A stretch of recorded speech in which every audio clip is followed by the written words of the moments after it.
What if the alien is not the unknown creature in Disclosure Day, but the sacred name Americans give to every system complex enough to expose how little of their civilization they understand? The film begins hiding this mechanism in the safest possible place. A weather report. Margaret Fairchild can explain warm air being forced upward, atmospheric cooling, condensed vapor, supercooled water, and hail formation. She is standing inside an invisible planetary machine. The audience cannot see the troposphere. Most viewers could not independently calculate the forecast. They accept her translation because meteorology has been domesticated into a service. Rain tomorrow. Umbrella recommended. Hail possible. An enormously complex physical system has been compressed into consumer guidance. That is Margaret's job before the alien intelligence activates her. She translates, forces ordinary citizens, cannot inspect into a format they can use without understanding the underlying system. Then the same woman begins speaking a language she does not know. She suddenly understands Korean. She knows the private life of a police officer. She detects motives, memories, pain, and relational history without gathering evidence. The weather translator becomes a human translator. The difference is that society has an accepted category for atmospheric expertise and no accepted category for direct human legibility. The newsroom can tolerate invisible air currents. It cannot tolerate invisible knowledge, so it cuts away. That cut is not merely a response to an employee having a breakdown. It is the institution restoring the acceptable resolution of reality. Margaret is allowed to tell Kansas City what the sky will do. She is not allowed to demonstrate that the boundaries separating one human consciousness from another may be permeable. The official explanation is neurological stress, unresolved trauma, or psychological disturbance. Her magnetic resonance imaging scan is normal. No stroke, no mass, no inflammation. The hospital treats the absence of an observable lesion as evidence that the anomaly may be psychological. But a normal instrument does not prove a normal reality. It proves only that the instrument found nothing at its available resolution. That distinction appears everywhere in advanced civilization. A sensor fails to register an event, so the event is classified as noise. A model cannot represent a phenomenon, so the phenomenon becomes an outlier. A bureaucracy lacks a category, so the person carrying the information becomes the problem. The unknown is frequently created by the measurement system that claims to detect it. This is why the film's animals matter. The cardinal, the deer, the fox. The creatures that look directly at the experiencers and then appear to carry something beyond ordinary animal consciousness. Later, the characters realize that the beings may present themselves as animals because familiar forms reduce terror. The creature is not the final object. It is an interface. A cardinal is a cognitive wrapper. A childhood bedroom is a cognitive wrapper. A warm house in the snow is a cognitive wrapper. The aliens understand a principle that modern technology companies understand perfectly. Reality must be rendered through an interface the user can survive. A human being does not interact directly with billions of transistor operations inside a phone. The person touches icons. A passenger does not interact with the full insurance, maintenance, navigation, logistics, regulatory, and risk management system underlying commercial aviation. The passenger sees a boarding pass.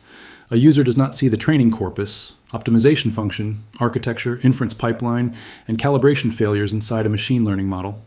The user sees a text box. Complexity becomes usable only after it has been hidden.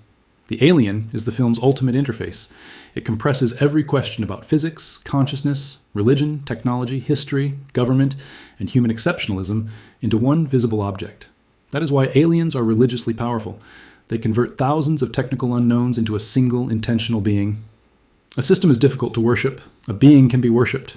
The obvious objection is that the aliens in the film are real. They are not merely metaphors produced by ignorance. Wardex possesses craft, bodies, records, and reverse-engineered technology. Correct. But their reality does not invalidate the mechanism. It intensifies it. The moment an unknown intelligence becomes real, humanity does not automatically become more rational. It gains a more powerful object onto which it can project every unresolved question it already carried. The alien does not eliminate human ignorance. It gives ignorance a face. The alien is a compression format, and by the time Disclosure Day reaches its television climax, the film will reveal something more dangerous than a concealed spacecraft. It will reveal that evidence does not become public truth until somebody controls the infrastructure through which reality is distributed. The official movie appears simple. Daniel Kellner steals an archive proving decades of extraterrestrial contact. Wardex pursues him. Margaret awakens to abilities connected to an experience she shared with Daniel as a child. Defectors try to publish the archive. The institution tries to stop them. Truth struggles against secrecy. But that moral structure cannot explain the most revealing dialogue in the film. The argument is not really about whether the evidence exists. Everyone inside the highest level of Wardex already knows that it exists. The argument is about who has the authority to decide what existence means. Noah argues that public disclosure could destabilize religion, government, civilization, and the psychological architecture through which people understand themselves. He does not simply claim that people will panic. He argues that God performs an essential civilizational function. Humanity has organized identity around a supreme being. Visible superior beings could compete with that organizing authority. His fear is not theological in the narrow sense. It is infrastructural. God functions in his model like a root certificate for civilization. Moral systems, rituals, institutions, laws, identities, and collective narratives derive legitimacy from that highest authority. Aliens introduce another authority with observable technological credentials. Noah fears a root-level conflict. Jane's conversation with Sister Mora dismantles the theological portion of that fear. The nun does not believe extraterrestrial life would nullify God. A vast universe containing other beings would not necessarily contradict creation. Jane's deepest wound is not that she stopped believing in God. She stopped trusting people. That distinction relocates the crisis. The aliens do not threaten mature faith. They threaten institutions that have confused their monopoly over interpretation with the truth of the belief itself. Wardex has spent decades deciding what presidents, agencies, scientists, witnesses, and citizens are permitted to know. Its directors describe this as stability. Hugo eventually identifies the underlying operation more precisely. They have protected wealth and power. This makes Wardex a religious institution even when it uses military and corporate language. It has sacred knowledge, initiated insiders, forbidden archives, relics removed from ordinary circulation, ritualized access, heretics whose testimony is ridiculed, a doctrine of human unpreparedness, an apocalypse that must be indefinitely delayed. But the Disclosure faction develops its own religion. Daniel says the truth belongs to 8 billion people. Margaret becomes a global messenger. Hugo speaks of a coming revelation. The experiencers possess gifts. The archive becomes scripture. The television transmission becomes the moment when concealed reality will descend upon the whole world at once. The conflict is not secular reason defeating religion. It is one priesthood fighting another priesthood over the timing of revelation. Wardex says humanity must never receive the sacred truth. The Disclosure Group says humanity must receive it simultaneously. Neither side proposes building public comprehension slowly. Neither side proposes decades of scientific, philosophical, institutional, or educational preparation. Both sides imagine truth as an event. That is the religious structure of Disclosure Day. A religion of secrecy confronts a religion of revelation. The disagreement concerns apocalypse management. Margaret recognizes the danger before almost anyone else. Inside the reconstructed house, surrounded by a manufactured version of her childhood, she declares that she will not become anyone's religion. That line is not a rejection of extraterrestrial life. It is a rejection of being converted from a person into an access point. Once Margaret can see everyone's memories, pain, and motives, other people stop relating to her as a bounded human being. They begin approaching her as an oracle. Her value is no longer Margaret. Her value is proximity to total knowledge. This is the hidden violence of revelation. A prophet becomes public infrastructure. Daniel experiences the same process through technical cognition. After the cardinal encounter, mathematics becomes language. Binary information becomes readable. Conditional structures appear already solved. He can see patterns, artifacts, and hidden relationships that other people cannot. But the gift isolates him. He cannot tolerate ordinary social interaction. Human beings become slow, opaque, and frustrating. Knowledge expands while life contracts. Margaret has the reverse gift. She experiences too much human information. Other people flood into her. Their pain becomes physically invasive. She begins losing the distinction between comprehension and possession. One is overwhelmed by formal structure. The other is overwhelmed by human interiority.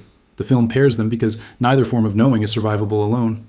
Wardex sees them as assets. The Disclosure Group sees them as messengers. The aliens may see them as translators. Each interpretation risks erasing the people themselves. The strongest defense of Wardex is that uncontrolled revelation could genuinely produce instability. Raw data can be misinterpreted. Religious movements could form. Governments could weaponize fragments. False archives could be mixed with authentic ones. Markets and military systems could respond before anyone understands what has occurred. The film does not disprove that risk. It exposes the conflict of interest behind the people claiming exclusive authority to manage it. A secret institution that profits from secrecy cannot neutrally determine whether secrecy remains necessary. Secrecy is not only a security policy, it is a business model. Wardex does not merely hide the religion. Wardex owns the church. The most radical implication of Disclosure Day begins outside the alien archive. The film's America is already surrounded by systems that function beyond ordinary comprehension. Consider aviation insurance. A commercial aviation loss is not simply a damaged aircraft. It can involve hull coverage, passenger liability, maintenance responsibility, airport liability, manufacturer exposure, jurisdictional conflict, war risk language, reinsurer participation, recovery rights, reserve development, and litigation occurring across multiple countries. The public receives a simpler story. The pilot made an error, the machine failed, the weather caused it, someone must be blamed. A network of actuarial, contractual, engineering, legal, and operational relationships is compressed into a visible incident. Machine learning receives the same treatment. A model emerges from data selection, labeling decisions, optimization targets, architecture, reward signals, deployment conditions, feedback loops, and calibration limits. Yet public conversation routinely converts all of this into a singular mind. The machine wants, the algorithm knows, the artificial intelligence decided. A statistical system becomes an intentional creature because creatures are cognitively easier than systems. Robotics undergoes the same conversion. Sensor fusion, control policies, actuator tolerances, localization, failure detection, safety envelopes, and environmental assumptions disappear. A humanoid exterior produces the impression of unified agency. Quantum computing is stripped of coherence limits, measurement, error correction, gate fidelity, and physical implementation. The word quantum becomes a ritual term, meaning reality has become magical. Archaeology loses stratigraphy, provenance, dating methods, site disturbance, material context, and taphonomy. Missing evidence becomes proof of a suppressed civilization. Space loses orbital mechanics, telemetry, sensor noise, atmospheric distortion, launch constraints, and observational uncertainty. An ambiguous point of light becomes visitation. The pattern is not stupidity, it is compression under dependency. No person can master every system supporting modern life. The problem begins when dependency is combined with the expectation that competent citizens should somehow understand everything important. The resulting gap is psychologically unstable. People live inside systems they cannot inspect. Their lives depend on conclusions they cannot personally reproduce. They must trust specialists whose language they cannot audit. That arrangement creates epistemic humiliation. Sacred mystery launders the humiliation. Instead of admitting, this system exceeds my present knowledge, a person can conclude, the system is deliberately hiding ultimate knowledge from me. The first statement produces apprenticeship. The second produces revelation. Apprenticeship is slow. It has prerequisites. It exposes mistakes. It narrows the field before expanding understanding. It rarely produces a dramatic moment when everything becomes clear. Revelation is immediate. It preserves dignity. It tells the believer that confusion was not a deficiency. Confusion was evidence that powerful actors had concealed the pattern. This is why the alien is the perfect religious object for a technologically advanced but technically fragmented civilization. The alien explains everything without requiring mastery of anything. Ancient monuments become alien intervention. Military secrecy becomes alien containment. Unexplained sensor data becomes alien surveillance. Technological progress becomes reverse engineering. Religious visions become contact. Government incompetence becomes coordinated concealment. Every gap enters the same total narrative. This creates an unusual form of status. A person without narrow technical expertise can claim total structural expertise. The lack of evidence does not weaken the theory because the absence itself is attributed to suppression. The believer gains meta-knowledge. Scientists know fragments. Engineers know subsystems. Actuaries know risk structures. Archaeologists know sites. The believer knows what all of it is really about. That is an enormous asymmetrical reward. Disclosure Day initially appears to vindicate this worldview because the conspiracy is real. Wardex has suppressed evidence. Experiencers have been humiliated. Officials have lied. Technology has been privately exploited. But the film quietly shows why vindication does not solve the underlying problem. Daniel can steal the archive. He cannot personally teach 8 billion people how to interpret it. Data is not knowledge. Visibility is not comprehension. Evidence is not a shared model. The Korean translation scene provides the warning. A speaker explains that an adversary's behavior is familiar or predictable, not justified. Those meanings are dangerously close in ordinary language, but radically different in geopolitical consequence. One translation legitimizes aggression. The other describes a pattern. The world is approaching nuclear war while institutions struggle to interpret other human beings accurately. Then extraterrestrial intelligence enters the same information environment. The human race has not mastered translation between Kansas City, North Korea, Russia, the Pentagon, television networks, intimate partners, doctors, police officers, or its own memories. Yet everyone behaves as if extraterrestrial disclosure will arrive as a perfectly self-interpreting fact. It will not. The archive will enter political systems, religious systems, markets, military doctrines, social platforms, conspiratorial communities, and national rivalries. Every institution will translate it according to its incentives. Wardex knows this. Wardex exploits it. The disclosure faction underestimates it. Margaret's abilities temporarily bypass the problem. She does not infer what people mean. She enters their experience. Daniel does not slowly decode the mathematics. It becomes English inside his mind. The aliens solve human misunderstanding by removing interpretation. That is not scientific literacy. It is supernatural bandwidth. This reveals the film's deepest fantasy. Humanity can receive understanding without developing the institutions, education, patience, or humility required to produce it. The chosen people will translate reality for everyone else. That is the exact structure of prophecy.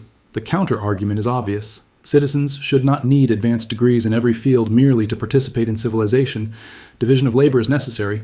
Trust is not inherently irrational. True. The problem is not specialization. The problem is a culture that simultaneously depends on specialists, resents dependence on specialists, and rewards total explanations that erase specialized knowledge. Healthy specialization says, I cannot reproduce this conclusion, but I understand the method, the institution, the limits, and the appeals process. Sacred ignorance says, because I cannot reproduce the conclusion, the entire method must conceal a deeper reality. That is how complexity becomes conspiracy. That is how conspiracy becomes identity. That is how ignorance becomes sacred. The unknown becomes holy when learning feels too slow. The climax of Disclosure Day is not won by discovering stronger evidence. Daniel already possesses the evidence. The climax is won by changing the topology of distribution. This distinction changes the entire film. Wardex's power does not come only from secrecy. It comes from controlling the number of people capable of authenticating the secret. Its officials reject the proposal to deploy thousands of federal agents because every additional informed person increases the operational aperture. More agents create more witnesses. More witnesses create more leaks. More leaks create competing interpretations. Compartmentalization keeps reality irrevocable. Wardex wants a small number of controlled nodes. The disclosure group designs the opposite system. They enter the Kansas City station. They access playback channels. They load the material onto servers. They route the feed toward network access. They prepare redundant video sources. They protect the emergency generator. They use a fire truck to cross physical barriers. They race against local shutdown, corporate hesitation, and centralized revocation. This is not merely a television broadcast. It is a distributed denial of censorship attack. One local transmission can be dismissed. One stolen file can be deleted. One whistleblower can be arrested. One witness can be declared unstable. But once multiple networks ingest the material, the evidence begins replicating faster than Wardex can revoke it. The news organizations become validator nodes. Each network initially hesitates. Who is this woman? Is the footage authentic? Is it artificial intelligence? Can the source be verified? Has the material been cleared? Are these genuine military images? Then the networks begin mirroring one another. Kansas City appears on one control room wall, then another. National anchors interrupt existing coverage. The feed leaves its original station and enters the wider broadcast system. Truth becomes fault tolerant. The fascinating part is that no individual anchor fully understands the archive. They authenticate fragments. The aircraft appears consistent with military footage. The location matches a historical event. The timestamps appear plausible. The images resist immediate synthetic media detection. No single person possesses the whole proof. Consensus emerges through replication. That is how distributed systems establish resilience. A statement becomes difficult to erase once independent nodes preserve and transmit it. The decisive event is not that everybody understands. It is that nobody can restore the previous information state. This is the film's real definition of Disclosure Day. Disclosure is the moment concealment becomes technically irreversible. The newsroom therefore operates like a secular altar. Margaret stands at the center and speaks into a camera. The archive appears behind her as visual scripture. Control room operators initiate the transmission. National anchors repeat the message. Millions of strangers witness the same material simultaneously. A private experience becomes public reality through ritual synchronization. That does not guarantee truth. It guarantees common exposure. The film understands that societies do not act on evidence merely because the evidence exists. They act when enough people believe that enough other people have also seen it. This is common knowledge in the technical sense. I know, you know, I know that you know that everyone else now knows. At that point, silence changes meaning. Governments can no longer behave as though the evidence remains contained because the audience knows the government knows the audience has seen it. The broadcast does not merely communicate information, it destroys plausible deniability. Margaret's gift performs the same operation at the individual level. She collapses private information. She knows the officer's family conflict. She knows physical pain, shame, memory, attraction, fear, and grief. Social life normally depends on controlled disclosure. People reveal themselves selectively. Margaret destroys that asymmetry. This initially appears compassionate. She reassures people. She tells the officer what his exhausted partner needs. She reaches frightened individuals. She recognizes hidden emotional realities. But total empathy is also invasive. Privacy disappears. Margaret experiences people without consent. She becomes unable to preserve the distance required for a stable self. The alien gift and the archive leak are structurally identical. Both abolish information boundaries. One abolishes interpersonal secrecy. The other abolishes institutional secrecy. The film celebrates both because concealed information has been abused, yet it also shows the bodily cost. Margaret panics. She loses control. She cannot feel her hands. Other people's lives enter her faster than she can process them. Perfect disclosure is not perfect freedom. It is maximum exposure. This is why her statement, "I will not be anyone's religion," carries so much weight. Religion begins forming around her because she has become the human node through which inaccessible reality can be reached. She resists the role. But the movie still requires her to perform it. She enters the studio. She sits beneath the lights. She delivers the revelation. The official reading calls this empowerment. The deeper reading sees conscription. Margaret is drafted into becoming civilization's interface with the unknown. The counterpressure is that somebody must communicate the truth. Refusing the role would leave Wardex's monopoly intact. Her participation is necessary. Exactly. That is what makes the role dangerous. The system can exploit her without coercing her in the ordinary sense. It arranges the stakes so that the only ethical choice is self-sacrifice. She either becomes the religion or permits the priesthood to survive. Truth does not win by existing. It wins by outrunning revocation. The hidden function of Disclosure Day is not to convince the audience that aliens exist. It is to let the audience experience the emotional sensation of finally being told. That sensation matters because contemporary information culture is saturated with partial evidence, classified systems, synthetic media, algorithmic feeds, institutional distrust, anonymous sources, expert conflict, and endless claims that the decisive proof is about to arrive. People do not merely want information, they want an event that ends interpretation. Disclosure Day is the fantasy that such an event is possible. The film stages this fantasy through legacy television. A local station interrupts programming. National networks take the feed. Recognizable anchors struggle to describe what they are seeing. Control rooms coordinate transmission. The entire world appears to enter one shared informational moment. This is a vision of mass media as a synchronization machine. The film arrives in a culture where shared reality is fragmented. Different populations inhabit different feeds, authorities, clips, screenshots, podcasts, private groups, and algorithmically generated narratives. Even authentic footage can be dismissed as synthetic. Even synthetic footage can be experienced as confirmation. The anchor's immediate question is therefore inevitable. Is it artificial intelligence? That question changes the meaning of the alien archive. In an earlier era, extraordinary footage might have functioned as revelation. In this era, extraordinary footage produces an authentication crisis. The more visually impossible the evidence appears, the easier it becomes to classify as generated. The aliens arrive precisely when seeing has stopped being believing. The movie solves that problem through institutional repetition. One network cannot authenticate the truth completely, but many institutions, displaying the same feed, create social momentum. Spielberg's own authorship performs a similar function outside the story. The cultural authority attached to his name becomes an authentication layer for the emotional seriousness of the spectacle.